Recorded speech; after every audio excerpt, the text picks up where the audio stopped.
ya, masih sangat muda. Itu dapat dipastikan ya, dia akan bagaimana membangun metodologi untuk kepelatihan. OTW sudah ke Indonesia.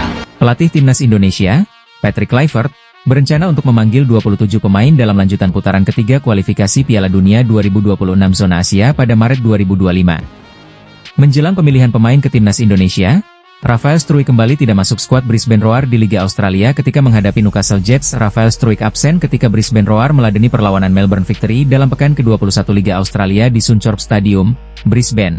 Pada Sabtu, 1 Maret 2025, sudah dalam 2 pertandingan berturut-turut penyerang naturalisasi Timnas Indonesia kelahiran Belanda itu menghilang dari line-up Brisbane Roar di Liga Australia. Bahkan dalam 6 laga terakhir Brisbane Roar di Liga Australia, Rafael Struijk tidak pernah bermain lagi setelah sempat mencatatkan 9 penampilan dengan 1 gol. Kondisi ini membuat posisi Rafael Struijk terancam di Timnas Indonesia karena Patrick Kluivert kemungkinan lebih mempercayai pemain yang mendapatkan jam terbang di klubnya. Sementara itu, Sandy Walsh menjadi pemain pengganti tatkala Yokohama F. Marinos diimbangi Shonan Bellmare dalam pekan ketiga Liga Jepang di Nissan Stadium, Yokohama, pada Sabtu, 1 Maret 2025. Sandy Walsh turun pada menit ke-46 untuk menggantikan Taiki Watanabe. Dari 4 partai Yokohama F. Marinos di Liga Jepang, ia tampil 2 kali dan dicadangkan 2 kali. Sementara itu, Timnas Indonesia akan lebih dulu menantang tuan rumah Timnas Australia dalam matchday ke-7 Grup C di Sydney Football Stadium, Sydney, pada 20 Maret 2025. 5 hari berselang, tim berjulukan Garuda itu bakal meladeni perlawanan Timnas Bahrain dalam partai ke-8 Grup C di Stadion Utama Gelora Bung Karno, SUGBK, Jakarta Pusat. Skuad Garuda masih memiliki 4 laga sisa di kualifikasi Piala Dunia 2026. Timnas Indonesia kini berada di peringkat ketiga dengan catatan 6 poin. Meski demikian, Indonesia memiliki koleksi poin yang sama dengan 3 tim di bawahnya, yakni Arab Saudi, Bahrain, dan Cina. Pada laga terdekat, skuad Garuda bakal menantang Australia dan Bahrain. Laga tersebut bakal digelar pada 20 dan 25 Februari 2025. Charis Yulianto optimistis dengan peluang Timnas Indonesia ke Piala Dunia 2026. Menurutnya, ini sudah cukup untuk membantu Timnas Indonesia lolos ke Piala Dunia 2026 melalui ronde keempat. Harus optimis, tetap kita harus realistis. Posisi 3 atau 4 cukup realistis lah. Kalau melihat dari Jepang dan Australia, kita harus realistis. Posisi 3 atau 4 sudah cukup bagus untuk melaju ke putaran berikutnya. Lanjutnya, soal laga lawan Bahrain pada 25 Maret 2025, Charis Yulianto optimistis dengan peluang Timnas Indonesia. Ex-pemain Persija tersebut pernah membawa Timnas Indonesia menang 2-1 di ajang Piala Asia 2007. Menurutnya, kualitas Bahrain dan Timnas Indonesia kurang lebih sama. Pria 46 tahun tersebut meminta para pemain Timnas Indonesia terus bekerja keras. Cuma tinggal kemauan dan kerja keras seluruh pemain saja. Apalagi sekarang kan ada perubahan di staf kepelatihan, artinya saya pikir tidak ada yang mencolok dari perubahan itu. Sekarang seperti apa para pemain yang harus dilakukan dengan kekuatan yang dimiliki secepatnya bisa beradaptasi dan memberikan perubahan yang bagus. Lanjutnya, meski demikian, Charis Yulianto mengirim pesan penting kepada para pemain Timnas Indonesia saat jumpa Bahrain. Permainan Bahrain juga berpotensi memicu emosi para pemain Indonesia. Oleh sebab itu, Mes Hilgers dan kawan-kawan harus bisa menjaga emosi saat menghadapi Bahrain. Tipsnya ya kita fokus di permainan kita sendiri saja. Tim-tim Timur Tengah seperti itu, suka memancing emosi, seperti Bahrain, dulu Kuwait, juga hampir sama, ujar Charis. Tentunya ini juga harus disikapi dengan baik, seluruh pemain timnas. Dan mudah-mudahan kita jangan sampai terpancing. Pungkasnya, pasalnya, kedua tim dipastikan bakal memamerkan jersey baru untuk laga tersebut. Seperti yang diketahui, laga tersebut bakal digelar pada 20 Maret 2025. Timnas Indonesia dikonfirmasi terlebih dahulu sudah merilis jersey terbarunya. Jadwal debut jersey terbaru Timnas Indonesia terjadi saat jumpa Australia sudah dikonfirmasi pemilik Erspo, Muhammad Sadat sejak tahun lalu. Jersey terbaru ini pertama dipakai pada Maret nanti melawan Australia, kata Sadat pada 20 November 2024. Saya tidak tahu apakah pelatih mau memakai warna merah atau putih. Kami hanya menyiapkan ini secara maksimal saja, kata Sadat menambahkan. 6 negara Asia dijagokan lolos ke Piala Dunia 2026, salah satunya ada tim yang akan jadi lawan Timnas Indonesia pada bulan ini. Ya, perebutan tiket ke Piala Dunia 2026 masih terus berlanjut. Sejumlah tim terus menjaga asanya untuk lolos ke ajang bergengsi itu lewat kiprah manis di kualifikasi Piala Dunia 2026 zona Asia.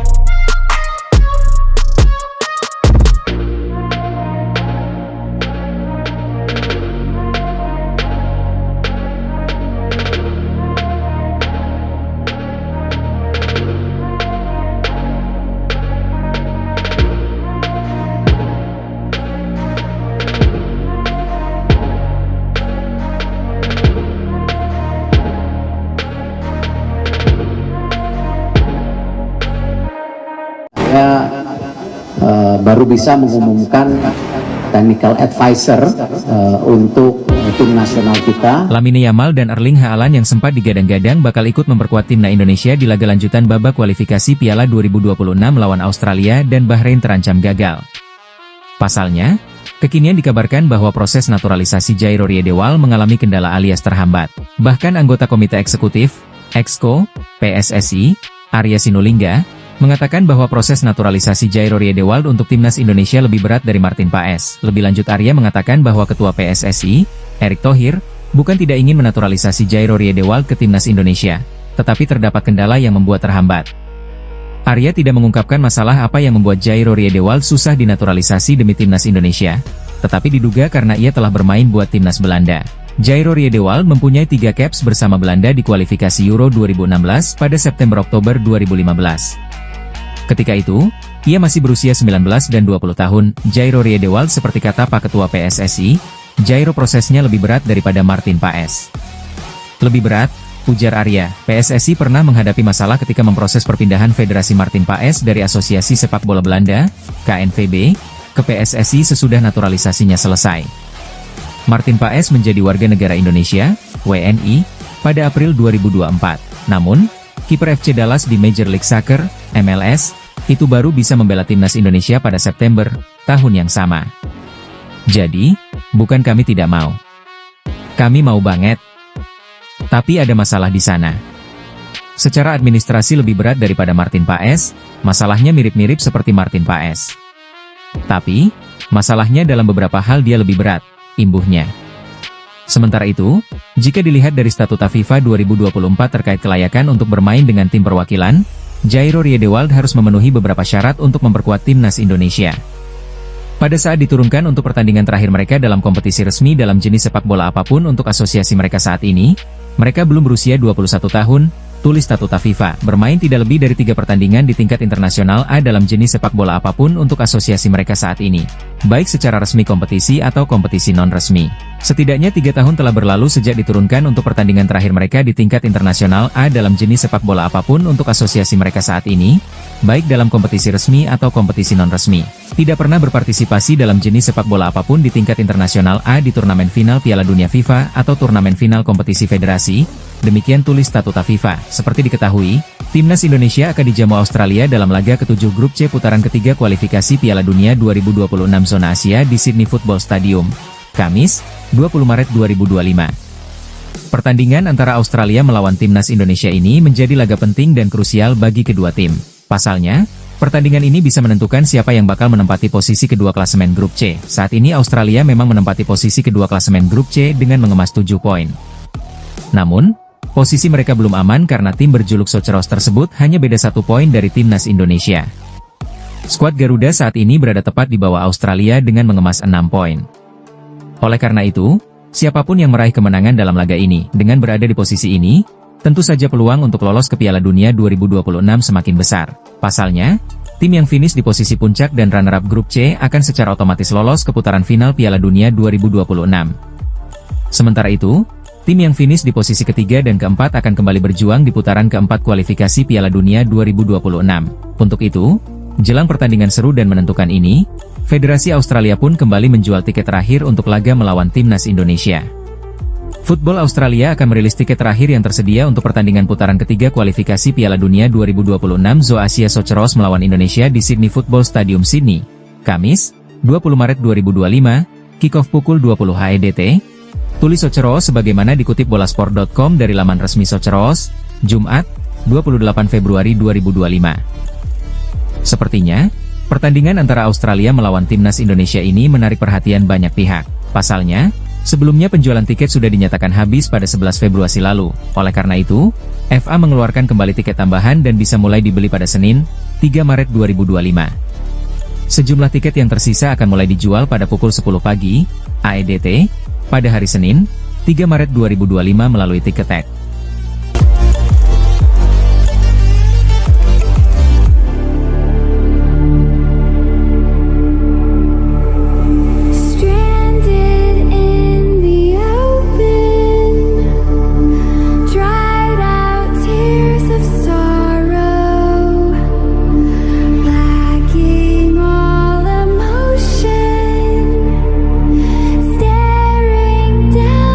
sampai kapan akan menaturalisasi pemain-pemain keturunan Indonesia?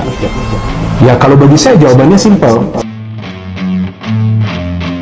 Salah satu strategi penting yang sedang disiapkan oleh pelatih timnas Indonesia, Patrick Kluivert, adalah pemanggilan pemain terbaik untuk menghadapi laga tandang melawan Australia. Rencana awal menyebutkan akan ada 27 pemain yang dipanggil ke skuad. Namun, Sumarji menambahkan bahwa jumlah pemain tersebut masih bisa direvisi menjadi 26, tergantung hasil rapat dan evaluasi terakhir. Rencana kemarin sesuai dengan hasil rapat dalam catatan saya itu ada 27 pemain yang akan dipanggil.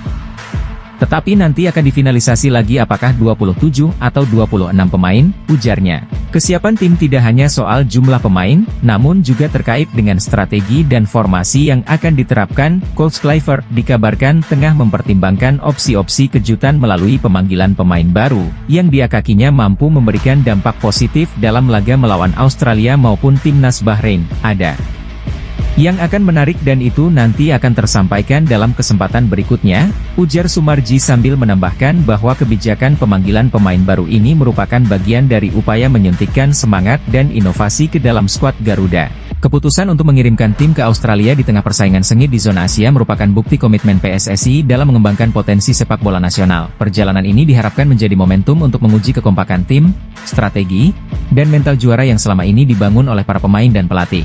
Selain itu, kehadiran pemain dari berbagai liga, termasuk BRI Liga 1 dan Eropa, memberikan warna tersendiri bagi skuad nasional yang tengah berjuang merebut tiket ke Piala Dunia 2026. Dengan berbagai persiapan yang matang, harapan pun semakin besar bahwa timnas Indonesia mampu memberikan kejutan di kancah internasional. Para pendukung dan pecinta sepak bola tanah air tentunya menantikan penampilan gemilang Garuda yang siap bertanding dan menunjukkan taringnya di Australia. Keberangkatan pada tanggal 16 Maret 2026 menjadi tonggak penting dalam perjalanan panjang menuju Piala Dunia, sekaligus bukti bahwa semangat perjuangan dan inovasi tetap menjadi andalan sepak bola Indonesia. Ketiga pemain tersebut adalah Dean James, Emil Audero, dan Joey Pelupesi. Kepastian itu disampaikan secara langsung oleh Erick Thohir dalam sesi jumpa pers bersama awak media termasuk bolasport.com di GBK Arena, Senayan, Jakarta Pusat, Sabtu, 22 Februari 2025. Erick Thohir mengaku senang ketiga pemain ini bersedia membela timnas Indonesia. Pemain pertama yang diumumkan Erick Thohir adalah Emil Audero, kiper FC Palermo itu akhirnya mau membela timnas Indonesia. Emil Audero akan memperkuat kiper timnas Indonesia. Sebelumnya timnas Indonesia sudah mempunyai Martin Paes. Emil Audero sebelumnya sudah ditawarkan untuk membela timnas Indonesia. Mantan kiper Inter Milan itu menolak karena masih berusaha agar bisa membela timnas Italia. Emil Audero mempunyai darah Indonesia dari ayahnya asal Mataram, Nusa Tenggara Barat. Kita tahu bahwa para pemain mempunyai dinamika sendiri. Alhamdulillah setelah proses dan diskusi yang lama, Emil Audero bersedia membela timnas Indonesia, kata Erick Thohir. Nah sekarang proses naturalisasi Emil Audero sudah baik sekali. Ini menjadi salah satu pilihan kami membuat kiper timnas Indonesia semakin kuat bersama Martin Paes, lanjutnya. Pemain kedua yang disebutkan Erick Thohir adalah Joey Pelupesi. Joey Pelupesi kini memperkuat klub kasta kedua Belgia, Lommel SK, dan berposisi gelandang tengah. Kata Erick Thohir, pelatih timnas Indonesia, Patrick Kluivert, membutuhkan pemain-pemain tambahan di lini tengah. Timnas Indonesia semakin mendekati laga penting dalam putaran ketiga kualifikasi Piala Dunia 2026 zona Asia. Menurut pengakuan Sumarji, anggota Komite Eksekutif, Exco, PSSI sekaligus narasumber terpercaya, skuad Garuda akan berangkat ke Australia pada tanggal 16 Maret 2026.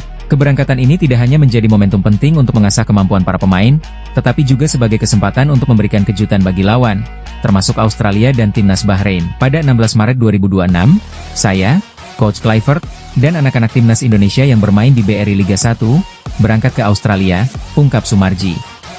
Pengumuman ini telah memicu kegembiraan di kalangan pendukung sepak bola tanah air, yang berharap penampilan Garuda bisa meningkatkan prestasi dan membawa angin segar dalam perburuan tiket ke Piala Dunia. Menurut Sumarji, perjalanan ke Australia juga melibatkan pemain-pemain yang berada di Eropa. Pemain yang dari Eropa dan lain-lain akan langsung ke Sydney.